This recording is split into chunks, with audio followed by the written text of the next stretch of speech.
শিলচরে পদযাত্রার মাধ্যমে জনসংযোগ অভিযান অব্যাহত রেখেছেন কংগ্রেস প্রার্থী অভিজিৎ পাল। রাঙ্গিরকারী পয়েন্ট থেকে পদযাত্রা শুরু হয়, এরপর বিভিন্ন এলাকা পরিক্রমা করে তার যে সমাপ্ত হয় সুভাষনগর রোড এলাকায়। জেলা কংগ্রেস সভাপতি সজল আচার্য সহ অন্যান্যরা সবাই উপস্থিত ছিলেন। অভিজিৎ পাল বলেন, বিজেপির ভয়ের রাজনীতির অবসান ঘটবে এবং জনগণ কংগ্রেসের পক্ষে থাকবেন। আগামী 9 এপ্রিল শিলচর বিধানসভা হাত প্রতীক থেকে ভোট দিয়ে আপনাদের এলাকাতে এক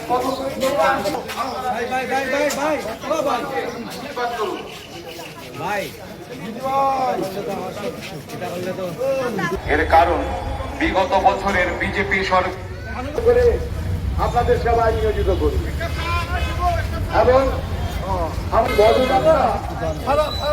সব সমস্যার সমাধানে অভিজিৎ পাল সবসময় তৎপর থাকবেন, এই শপথ অভিজিৎ পাল নিচ্ছেন। আমাদের দৃঢ় জয়যুক্ত করবেন। জয় হিন্দ, বন্দে মাতরম।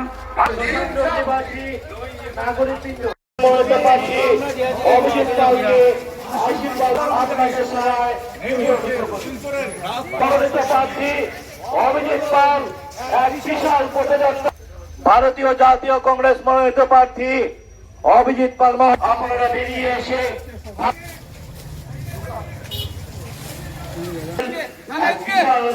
পদযাত্রার মাধ্যমে ভারতীয় জাতীয় কংগ্রেসের পক্ষ থেকে গ্রহণ করেন নির্বাচনী অভিযোগ দিচ্ছেন, ভালোবাসা দিচ্ছেন এবং অন্যান্যদের প্রতি রইল আন্তরিক শিলচরের উন্নয়নের নামে কোটি কোটি টাকা সাধারণ নাগরিকদের পুলিশ দিয়ে হয়রানি করা হয়েছে, বুলডোজার দিয়ে গরিব জনগণের বসত বাড়ি ঘুরিয়ে দেওয়া হয়েছে। কে নিয়ে 4 দিন ব্যাপী আমাদের শিলচর কংগ্রেস নেতৃবৃন্দদের দ্বারা 4 দিন ব্যাপী আমরা পদযাত্রা করছি শিলচরের বিভিন্ন অঞ্চল।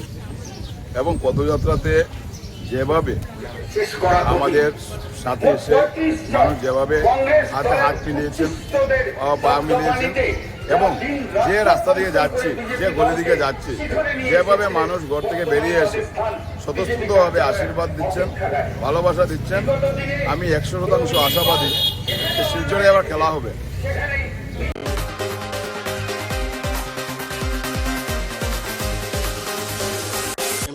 রিপোর্ট আর আজ এ পর্যন্তই। আগামী দিন আপনাদের সঙ্গে আবার দেখা হবে একই সময় একই চ্যানেলে। নমস্কার।